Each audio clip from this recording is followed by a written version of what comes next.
une conférence et Jean Condé a eu l'aimabilité et la flexibilité de pouvoir enchaîner tout de suite. Donc, effectivement, tu t'es mis à la bonne slide. Merci. Alors, Jean Condé, c'est quoi, on va avancer. Ouais. Te voilà, directeur en SH, docteur en SHS, directeur de l'observation, c'est important, c'est de là qu'il va parler aujourd'hui, de la prospective et de l'emploi, de la certification à l'AFDAS, qui est un organisme important dans notre secteur. Et je lui laisse la parole tout de suite parce que, comme vous le savez, le temps est précieux. Oui, merci Quentin, merci beaucoup pour l'invitation. Ça fait plaisir d'être parmi vous aujourd'hui. Bah oui, dans mon titre, il y a directeur de la prospective de l'emploi et je m'intéresse pas mal à l'intelligence artificielle. En discutant avec Quentin depuis un certain temps maintenant, on s'est dit que ça pouvait valoir le coup de faire ce petit pas de côté et de s'interroger sur cette question. Peut-on finalement réellement prédire l'avenir de l'emploi et du travail, étant donné tout un tas de facteurs qui se percutent et qui rendent l'exercice délicat. Alors, je vous propose un programme en 3 points, en 3 temps. Un premier temps où je vais essayer de frontalement répondre à la question en m'appuyant sur certains grands rapports qui ont fait date et qui instruisent depuis des décennies maintenant les politiques publiques en matière d'emploi, de formation, de compétences. Et puis, vous le devinez avec mon introduction, on devra aboutir à une perspective un peu critique de cette manière de penser la prospective. Donc j'essaierai, donc là c'est un peu l'exercice que j'ai fait pour vous aujourd'hui, de vous présenter ça d'une manière un peu dynamique en essayant d'attaquer les prémices des raisonnements méthodologiques qui sous-tendent les grands rapports. Et puis, bon, quand même, vous verrez que à l'AFDAS, qui est l'opérateur de compétences des métiers de l'industrie culturelle et créative, donc je m'intéresse à l'animation, mais l'animation fait partie de la branche de l'audiovisuel et on s'occupe de 31 branches en tout. Donc, je ne suis pas tout à fait spécialiste de votre secteur, même si on a conduit un petit travail récemment que je serai amené à citer. Alors, c'est parti. Peut-on prédire l'impact de l'IA sur l'emploi? C'est une question qui se pose avec ah bah, comme quoi ça a sauté un petit peu, sur, Google Slides. Ouais, bon, c'est pas grave. C'est une question qui se pose avec acuité dès lors qu'on regarde les différents grands rapports. Là, je vous ai mis, les rapports parmi ceux qui ont été vraiment les plus structurants dans, la pensée prospective en matière d'automatisation, liée à l'informatisation. Donc, c'est pas que l'IA, mais le premier en haut à gauche, hein, c'est Frey Osborne, 2013. Et on en a beaucoup entendu parler, hein. Ça a défrayé la chronique, les méthodologies utilisées ont ensuite été, réinvesties dans les rapports, dans les grands rapports, européens, dans les rapports de l'OCDE, du FMI et cetera. Ils ont, contribué à dessiner une façon de penser, l'avenir du travail et ce qu'il fallait faire en termes de politique, emploi, formation, de compétences, visées, depuis à peu près une dizaine d'années. Et ce rapport, eh bien, il prédisait que 47 des emplois américains encouraient un haut risque d'automatisation à entre 10 et 20 ans. C'était ça le résultat saillant de l'étude.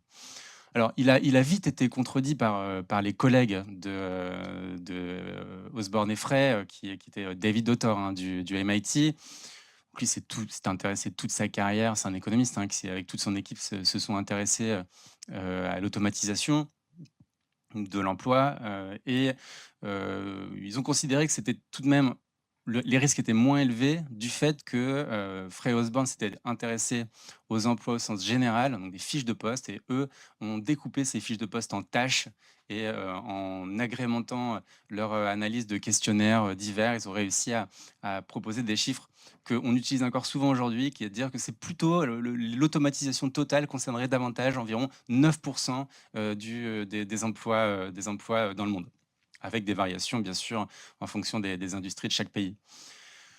Et puis bon, on a d'autres grands rapports. Le grand rapport de l'OCDE en 2023, je vous expliquerai pourquoi est-ce qu'il a remonté les stats à 27%. Et puis on a cet ouvrage, hein, qui a été publié en 2024 le Ambition IA pour la France, commission de l'intelligence artificielle, qui était, présidée, par tout un tas, alors je ne sais plus qui le présidait, c'était plus Villani, c'est bon, mais c'était tout un tas d'experts, les plus grands experts, IA français qui s'étaient réunis pour aboutir à une prédiction d'environ 5. Mais là, on était clairement dans un rapport qui était de nature politique, qui visait à soutenir la confiance dans l'investissement envers les IA. Donc, il faut le lire aussi à ce titre-là. Ce n'était pas finalement un rapport scientifique, même s'il n'y avait que des scientifiques qui le géraient. Et puis Goldman Sachs, bon, c'est simplement pour vous dire que les chiffres sont aléatoires, parfois contradictoires, parfois versatiles. Donc, est-ce qu'ils disent totalement n'importe quoi ou est-ce que on peut quand même tirer quelque chose des méthodes qui sont proposées? Alors, je évidemment, il y a des nuances, hein. Il y a des nuances entre les approches. Parfois, on va avoir des questionnaires, parfois, on va avoir des études de cas.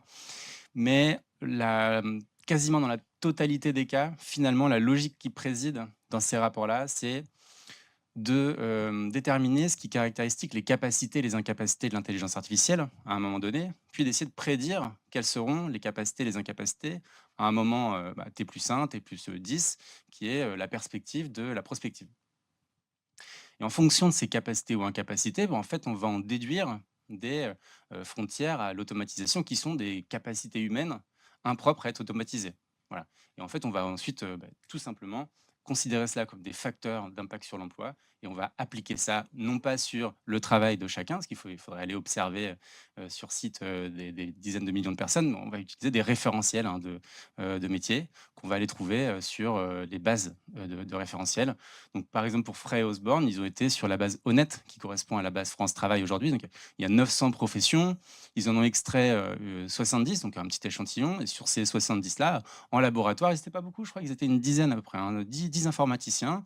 Ils ont décrété, parce qu'ils connaissent la technologie IA, que les barrières à l'automatisation, c'était 3 grandes familles de compétences, la créativité, l'intelligence interpersonnelle et la dextérité manuelle. Et que ça, jamais au grand jamais, ça pourrait être dépassé par la machine. Donc on pouvait tranquillement et sereinement se projeter à 10 ou 20 ans.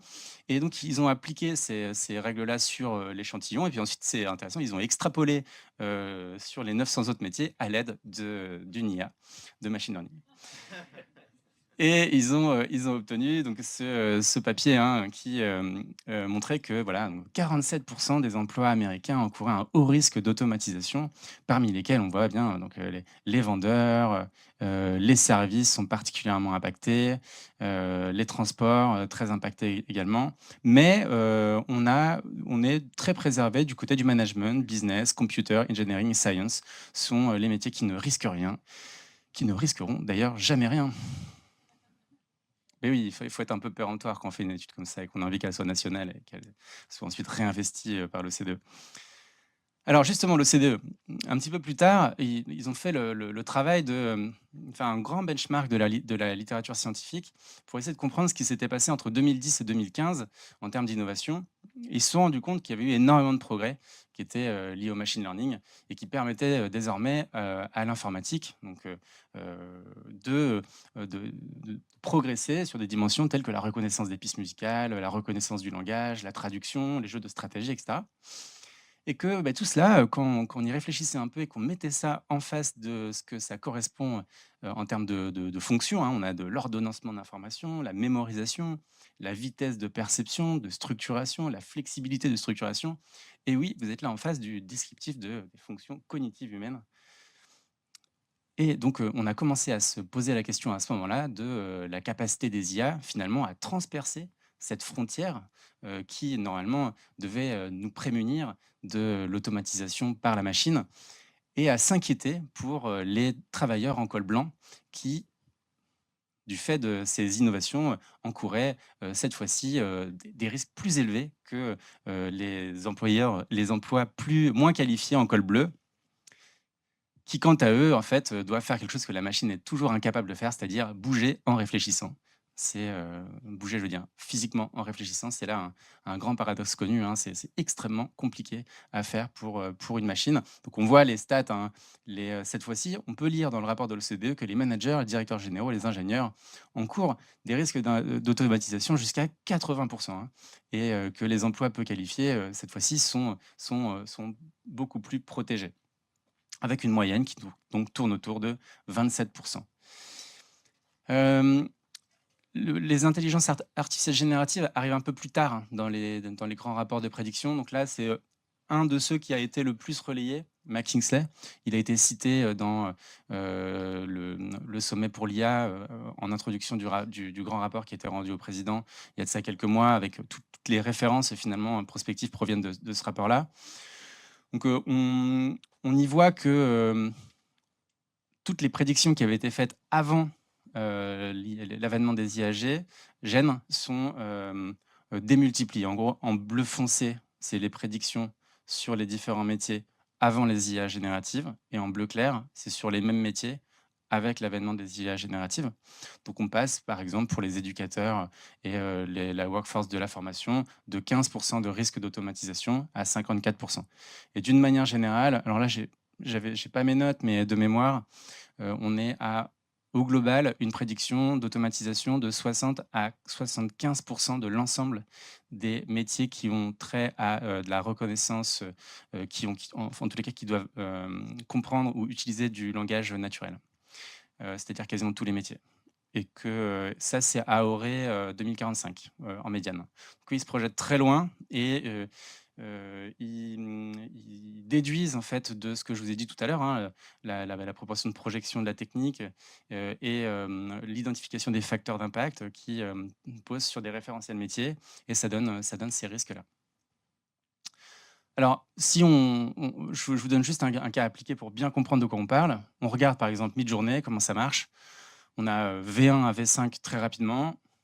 Donc, ce qu'on essaye de faire nous, c'est de prédire ce qui va se passer en décembre 2029. En fait, là, j'ai mis qu'il y avait un point d'interrogation qui correspond à des incertitudes. Donc il y a des incertitudes. On en a parlé, ce matin, des incertitudes, de résistance, écologique, de résistance, économique, de capacité à intégrer les programmes dans le travail, il y a tout un tas de familles d'incertitudes, mais qui ne sont absolument pas considérées dans les modèles, prévisionnistes, classiques.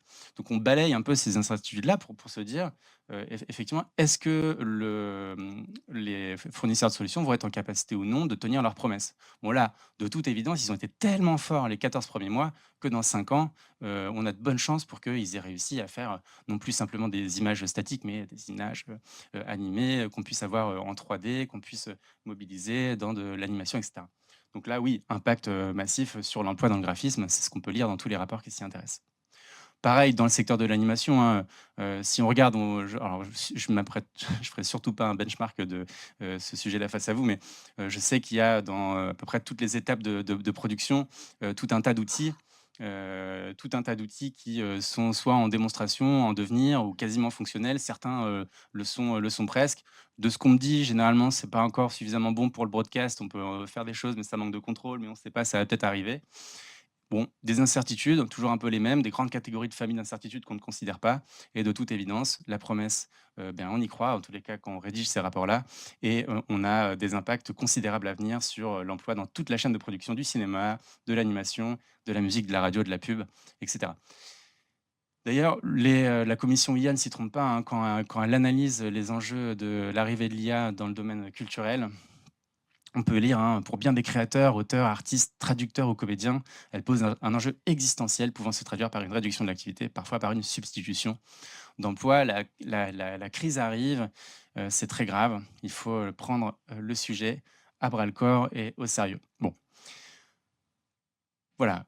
La suite de mon raisonnement sera d'essayer de poser des contrepoints à ces raisonnements-là, et d'essayer de désarçonner, pour le moins, les prémices qui sont généralement tacites, et que, je vais essayer d'éclairer. Alors il y en a au moins 3. En vrai, il y en a plein d'autres, hein, mais j'ai pas du tout le temps d'en faire d'autres.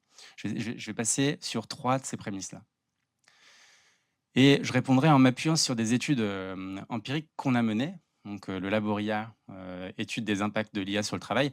Alors c'est on l'a pas fait avec l'AFDAS, mais j'y travaillais avant d'arriver à l'AFDAS. Une étude prospective sur les impacts de l'IA dans l'industrie culturelle et créative en 2024. Une étude sur le journalisme audiovisuel et ses impacts par l'IA générative qui vient juste de sortir, si ça vous intéresse. Une note de conjoncture sur les storyboarders qui va sortir dans une paire de semaines, qui est terminée, qu'il faut juste éditer. Et puis un focus group qu'on a fait avec des dirigeants de la branche de la publicité. Voilà, l'idée, c'est d'essayer de critiquer un peu les prémices et de conclure, si j'aurai le temps, et de conclure en essayant de proposer des résultats croisés. Ouais. Alors, premier prémisse, l'adoption d'une technologie tient à sa performance. Eh oui, on ne le dit pas tellement ça semble évident. J'ai demandé, parce que j'ai travaillé dans l'innovation et je sais à quoi ressemble l'innovation dans la représentation des gens qui sont censés la mener à bien dans les organisations, mais je voulais en avoir le cœur net. Alors j'ai demandé à ChatGPT, comme ça j'étais sûr d'avoir une réponse moyennisée. Donc quand on lui demande, peux-tu me produire un schéma représentatif du processus d'innovation conduisant au déploiement d'une techno dans une organisation, il me produit ça. Donc on est bien face à un processus extrêmement linéaire. On a une idée, on en fait un test, on fait un POC et on adopte. En fait, quand on a travaillé dans le Laboria, on se posait la question de savoir, mais pourquoi 90 à 95 des POC ne sont pas déployés? C'était ça la question de départ. Il y a énormément de sujets IA sur la table et très peu de sujets déployés. Donc, c'était un peu notre problème empirique de départ. Et en fait, je vous passe le détail de comment on a fait pour y aller, mais voilà ce qu'on découvre à la fin du rapport. C'est qu'en réalité, il n'y a pas grand-chose de linéaire là-dedans, dans un processus d'innovation qui conduit à du déploiement. En réalité, c'est plutôt un processus de nature conflictuelle. C'est-à-dire qu'on va avoir deux types de rationalité qui vont venir se frotter. Euh, une rationalité gestionnaire, d'un côté, qui a ses propres enjeux, ses propres représentations, et puis une rationalité du travail réel, du travail ordinaire. Et donc, chacune de ces rationalités porte en elle des objectifs. Donc, le côté gestionnaire, on a des objectifs légitimes, hein, légitimés, y compris par le Code du travail. Donc, de productivité, de sécurité, de QVT, RSE avec des indicateurs qui vont bien, de développement de la valeur ajoutée, etc. De l'autre côté, on a plutôt des enjeux qui sont liés à la distribution de la responsabilité, à la gestion de l'autonomie, de la marge de manœuvre, des questions de la reconnaissance, de l'identité professionnelle, du sens, du savoir-faire, du rapport au collectif, etc.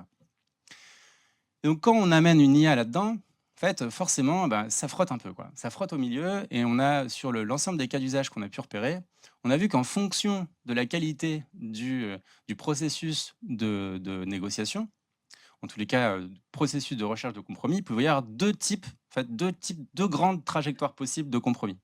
D'un côté, des compromis négatifs, la plupart du temps, donc 90% du temps, qui débouchent sur un rejet finalement organisationnel et collectif de l'IA, ou alors sur des configurations aliénantes. C'est-à-dire, vous n'êtes pas content, ça ne vous plaît pas, vous avez perdu votre reconnaissance, vous n'êtes plus en capacité de développer vos compétences et vous ne croyez plus dans votre capacité à progresser dans l'entreprise. C'est pas grave, de toute façon, vous n'avez pas le choix. Si vous n'êtes pas content, vous n'avez qu'à partir. Voilà, ça, c'est les capacités les plus aliénantes.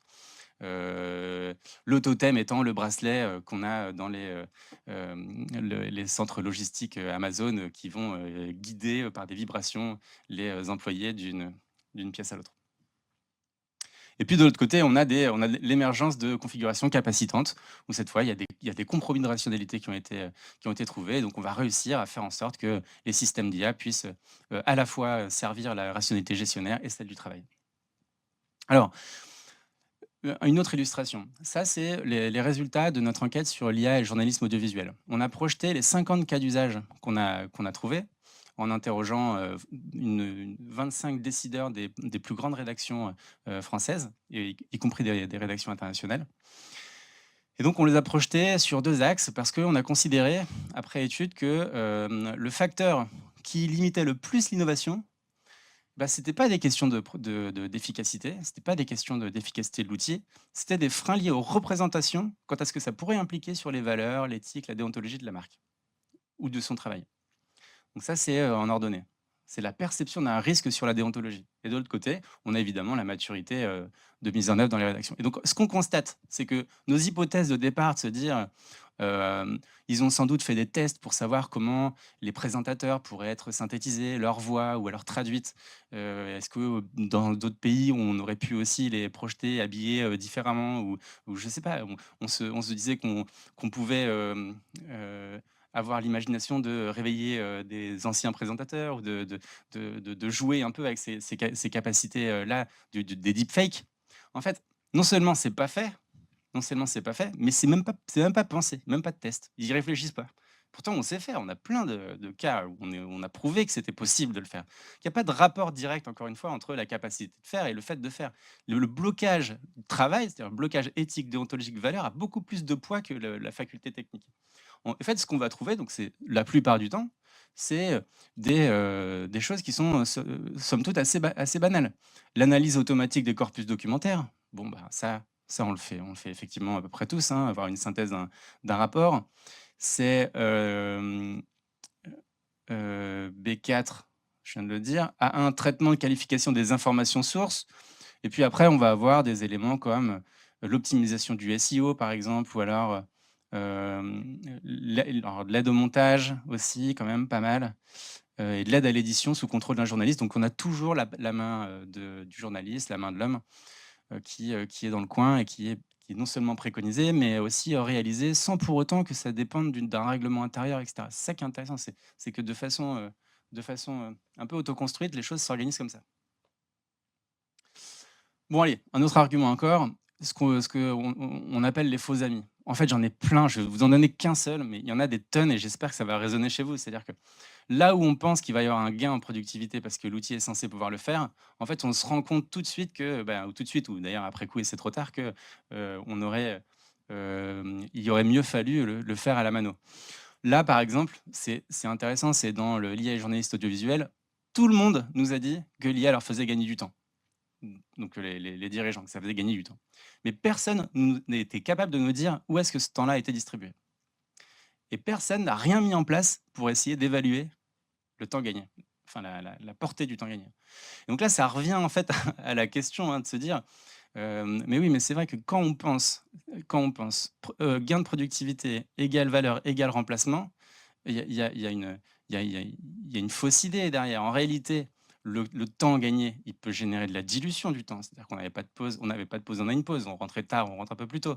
Ou alors on peut souffler un peu dans la journée. Une contraction du temps, à la limite, avec le même nombre de salariés, on fait davantage.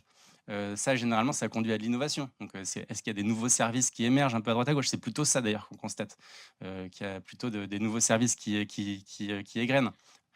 Bon, bref, tout ça pour dire que gagner du temps, c'est pas forcément gagner de l'argent et c'est pas forcément remplacer des gens. Et le raccourci, il est tout le temps systématiquement fait dans les grands rapports.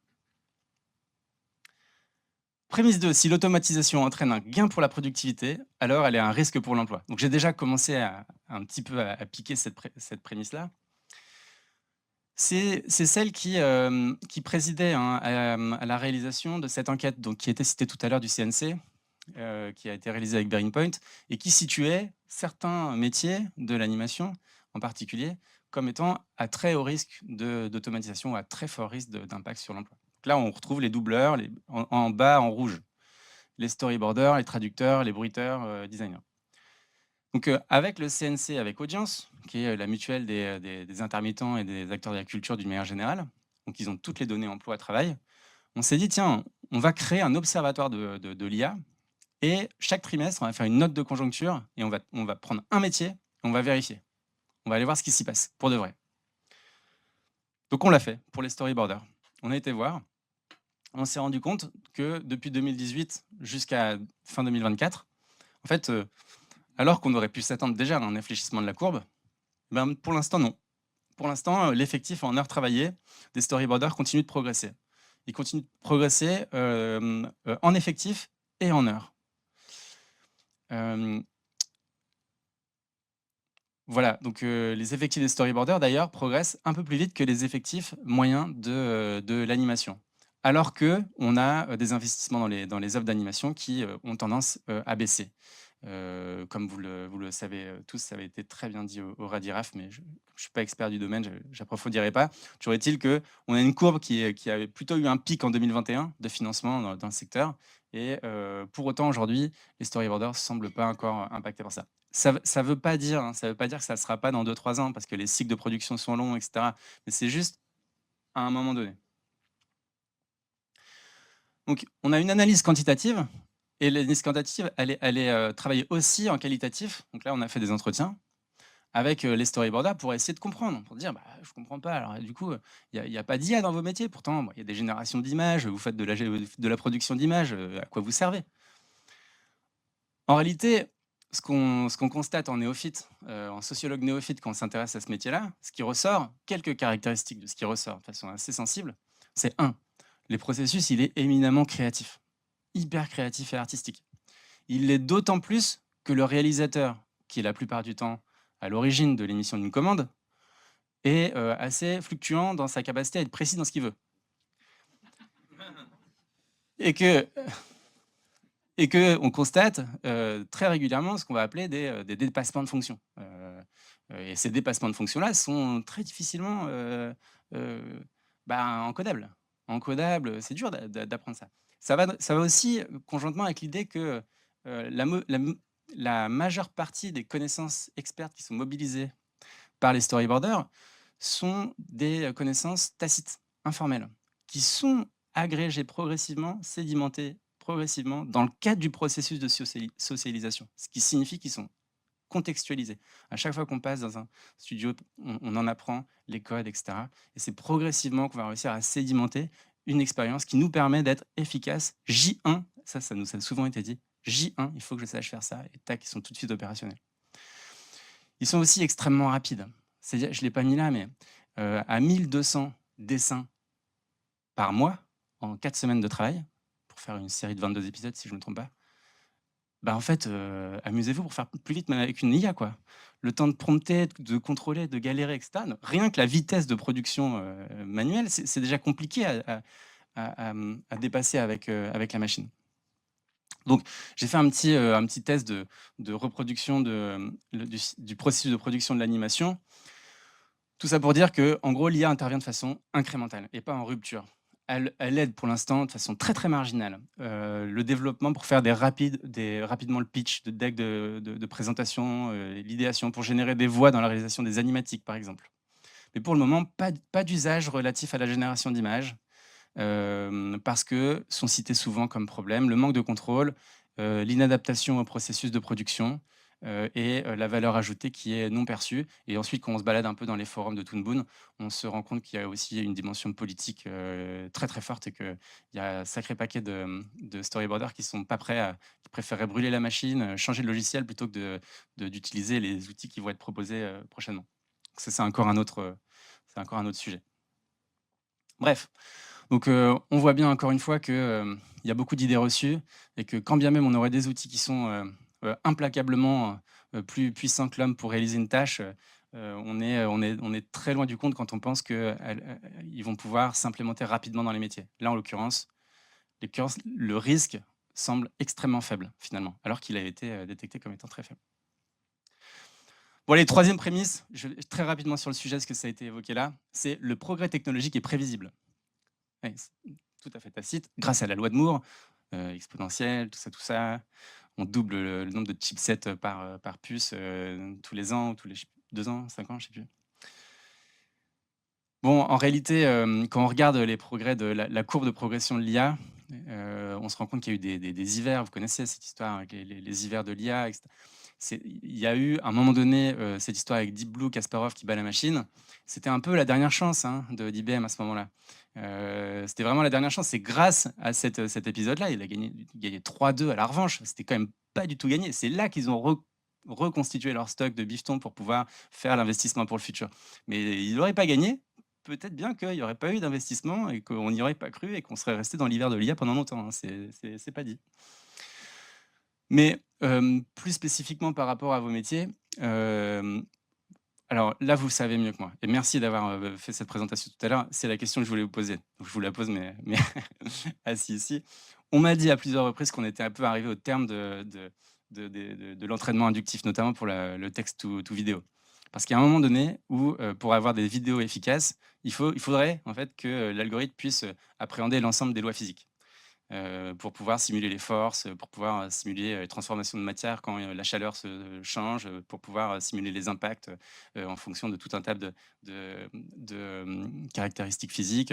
D'une manière générale, je dirais avec la gravitation qui peut fluctuer d'une planète sur l'autre. Et encore, ça, peut-être qu'on peut le rentrer, on peut l'encoder peut-être par ailleurs. Mais en gros, de réussir à inférer ces règles-là, ça semble presque impossible. Donc, le texte ou vidéo, a priori, de ce que j'en comprends, de ce qu'on m'a dit, il était bloqué là à des choses qui n'allaient pas pouvoir être largement supérieures tant qu'on ne craque pas ce problème-là. Est-ce qu'on va réussir à le craquer? Ça, je ne sais pas, mais il y a des experts qui savent le dire. Question de contrôle, de consistency. Encore une fois, des quelques entretiens que j'ai pu faire en préparation aussi de cette présentation-là, rien ne dit ça s'améliore, mais rien ne dit que ça sera suffisamment amélioré pour pouvoir réellement se substituer. Et puis, il y a des questions beaucoup plus macro, hein, questions de régulation, des questions de soutenabilité économique et écologique dont Quentin a parlé. Bon alors, une fois qu'on a dit ça, est-ce que tout va bien dans le meilleur des mondes? Bon, quand même, il y a des risques. Il y a des risques socio-professionnels sur le bien-être, sur l'engagement. Dans les risques, ça, ce sont des risques qui ont été identifiés dans le cadre du Laboria. Il y a l'identité de l'artisan qu'on va retrouver le plus souvent dans nos métiers, dans vos métiers, pardon.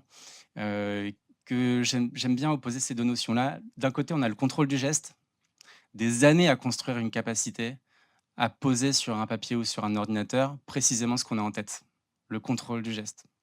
C'est la socialisation professionnelle, c'est son identité professionnelle qui dépend de notre capacité à faire ce qu'on veut. Et d'un coup, ça s'est remis en question. Et l'idée du paramétreur, c'est la gestion du contrôle, ou alors plutôt la gestion de l'incontrôle. Et ça, c'est un autre processus de construction professionnelle, c'est une autre identité. Et de demander de passer de l'un à l'autre, eh bien, c'est sociologiquement parlant, disons que la passerelle, entre les 2 ressemble à une passerelle entre un abîme. C'est un changement de paradigme. Les questions de perte de compétences techniques sont vraiment, vraiment essentielles. Je leur dirai un mot juste après. La remise en cause de la valeur de l'expérience. À partir du moment où on peut apprendre beaucoup plus vite.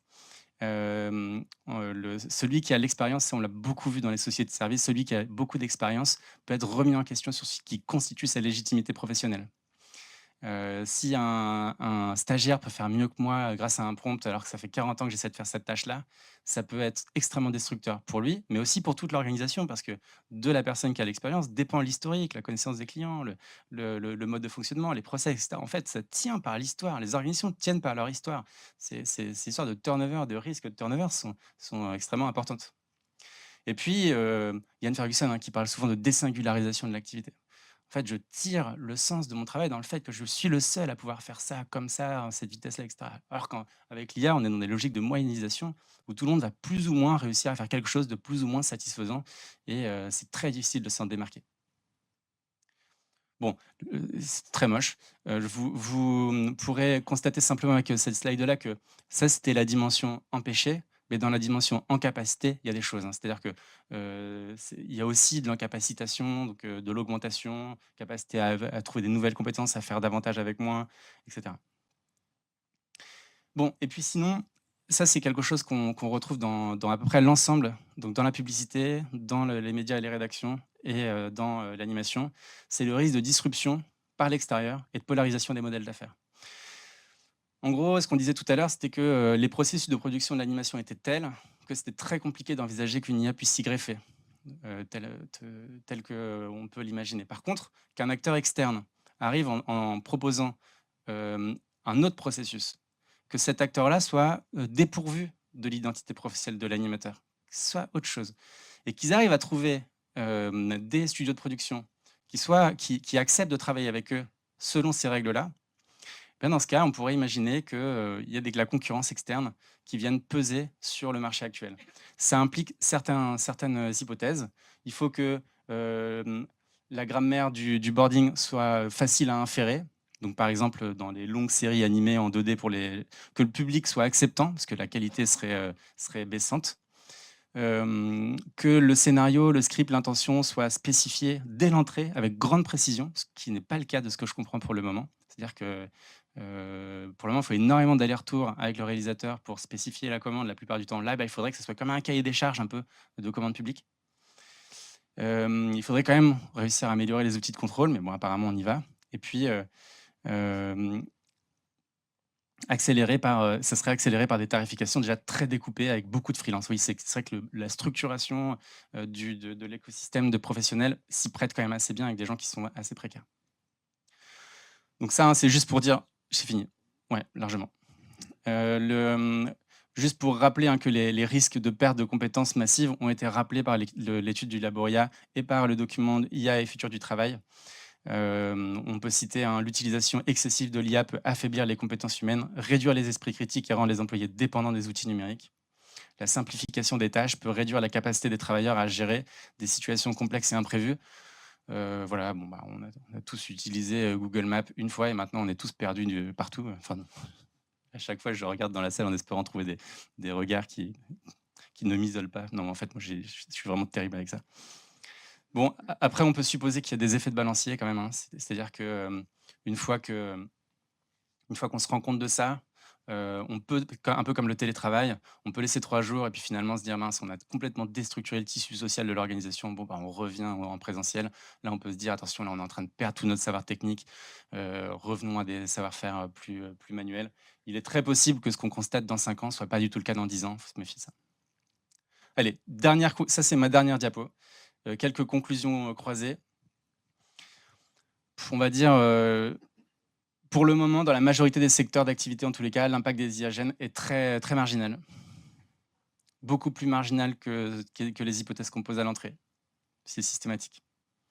Les IAGN sont souvent utilisés comme des assistants individuels, attachés à une personne, ce qui les rend finalement assez peu substituables sur l'homme. Il y a une forme de caractéristique fondamentale, assez structurante, qui fait qu'elles ont un facteur de substitution beaucoup plus faible qu'une machine-outil, par exemple, face à des ouvriers. Le plus souvent, les IAGN est vécu comme un atout pour les utilisateurs, mais comme une menace pour les non-utilisateurs. Ça fait déjà un moment qu'on l'observe, ça, mais la tendance reste la même. Et donc, face à ça, il y a 3 défis, hein, majeurs qui sont repérés. La professionnalisation des professionnels débutants. Heu, Ça, c'est à peu près tous les rapports le disent, nous on l'observe aussi, en tous les cas dans les déclarations. C'est-à-dire que si les IAGN sont des super assistants, que les débutants, pour rentrer dans une profession, normalement prennent la place d'assistants, eh ben, il y a un problème. C'est-à-dire que, les interstices du travail viennent être comblés par l'IA, et donc faut faire attention.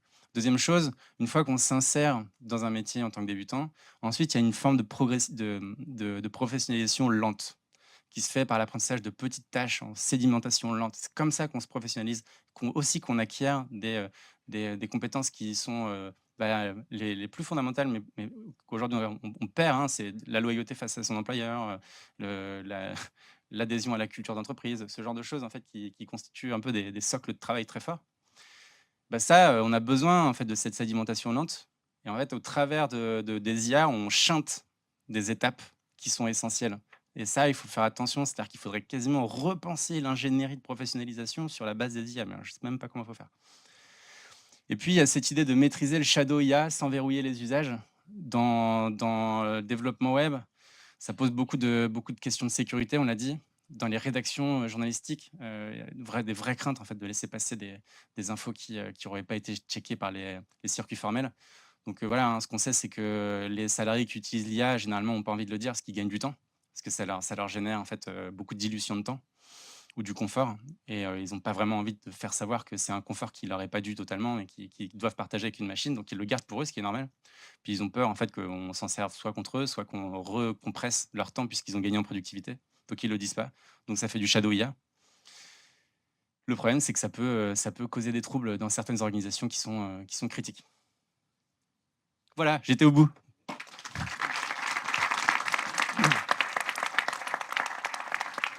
Merci Jean. Est-ce qu'il y a une ou deux petites questions avant qu'on passe à la dernière session? Je pense qu'on finira vers 13h, 13h05. Pour information. Merci beaucoup pour la présentation. C'était super intéressant et il y a plein de trucs que je vais piquer dans les enregistrements. Merci beaucoup. Il paraît que c'est dans l'air du temps de copier. Moi, il y a un des points d'interrogation qui me manquerait, malgré le fait que c'était extrêmement qualitatif, c'est parler de l'effet rebond.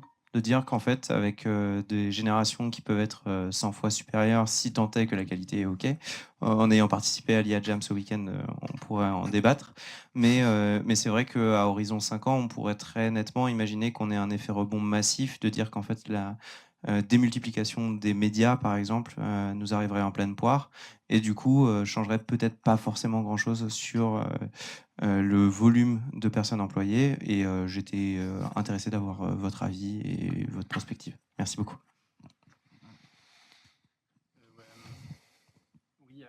Et la démultiplication des médias, c'est quelque chose qu'on a observé aussi dans le cas de l'enquête sur le journalisme audiovisuel, où en fait, ce qu'on observe dans l'animation que j'ai décrit là, on l'observe exactement de la même manière dans le cas de la presse, où on va avoir aussi une polarisation du marché, avec des pure players qui vont vraiment jouer le clic et qui vont industrialiser des process purement quantitatifs avec de la production qui n'a pas vraiment vocation à être lue, en fait, qui a vocation à être vaguement balayée. Le critère de jugement en fait, de l'utilisabilité des productions, c'est le niveau de satisfaction de l'audimat. Et en fait, si l'audimat il veut juste avoir l'information que Kim Kardashian, en fait, elle a perdu 3 cm de tour de bassin, il va balayer le truc, il va tomber sur 3 cm et il va passer à côté, quoi. Et ça, il peut y avoir des dizaines de... Par contre, ce que ça change, c'est que c'est plus les mêmes professionnels qui opèrent. C'est-à-dire qu'on a constaté que on avait des journalistes pigistes qui opéraient en fait chez les pure players qui font du bâtonnage, de dépêches, etc. et qui en fait ont été remplacés par n'importe qui n'a plus nécessairement besoin d'avoir des compétences de journaliste, parce que en fait, ce que ça veut dire de faire du bâtonnage, c'est prendre les dépêches AFP ou les dépêches régionales et changer l'angle pour que l'angle corresponde à son propre journal. Mais quand ça peut être automatisé, et ça peut être le cas, quand le niveau de satisfaction attendu est faible, il n'y a vraiment plus besoin de compétences de journaliste. Et ça, effectivement, c'est effectivement un risque. Donc peut-être autant d'emplois, mais pas du tout les mêmes. Polarisation. On voit en animation, pardon, dans certains designs, il y a une partie du design qui est initiée par des seniors, et puis là où il aurait dû continuer, il le faisait encore il y a quelques années, certains sont pris en charge par des stagiaires, et grâce à de l'IA pour dupliquer du style. Ouais, bonjour, merci pour la conf. J'avais une petite interrogation par rapport aux évolutions dans le monde du travail, et ça rejoint un petit peu la conf précédente sur l'aspect juridique. Est-ce que ça ne va pas modifier aussi la relation contractuelle entre un employeur et un salarié sur typiquement le shadow IA, comment éventuellement l'employeur peut se retourner ou pas? Est-ce que le code du travail va changer? Est-ce que les contrats de travail devront être adaptés? Et je pense que ça fonctionne aussi dans la relation entre un freelance et un donneur d'ordre. Je ne sais pas répondre à cette question. Ok. Peut-être que la session d'après pourra. Mais c'est une bonne. Peut-être avancer. Toute dernière, et après on enchaîne. Désolé. Non, mais, ouais, c'est gentil.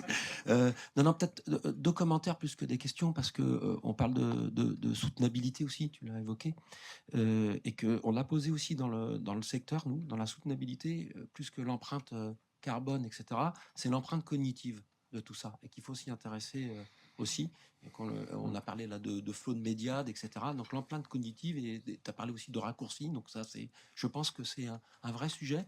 Et puis, pour revenir peut-être sur ton transparent d'avant, qu'il y a déjà, nous on observe, là moi je vais prendre ma casquette de prof finalement, là, parce que là, effectivement, c'est les travaux, l'IA, etc.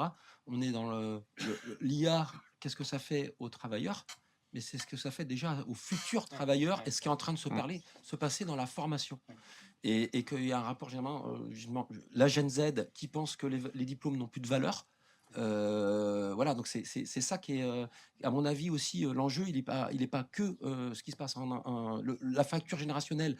Elle commence déjà à l'université, à l'école, la remise en question du formateur, de la formation, etc. Et effectivement, le shadow IA, dans la formation, on y est confronté. Je pense que tu as posé la bonne question. Il ne faut pas oublier cette chose-là aussi dans l'affaire.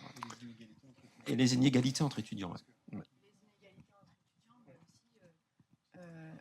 Je suis économiste. Du coup, la baisse globale du niveau des étudiants, en fait, qui utilisent les outils massivement, mais qui, du coup, n'ont pas les compétences et les connaissances nécessaires. Le socle, on parlait beaucoup de sédimentation, c'est un mot qu'on a beaucoup entendu, suffisant, en fait, pour pour se rendre compte de ce qui va, de ce qui ne va pas. Et dans toutes les hypothèses là, sur ces questions de gain de productivité ou pas, il y a quand même 2 hypothèses fondamentales. La première, c'est que la qualité des biens et des services qui sont produits seront identiques, et donc on servira toujours le même marché. Et la deuxième hypothèse, c'est que la qualité des compétences et des connaissances des personnes qui sont dans ces emplois ou qui manipulent les outils reste identique. Et ça, on ne sait pas où on va, mais on n'est pas sûr d'y aller en tout cas. Ça, c'est une très bonne transition pour la session d'après. Merci, Jean.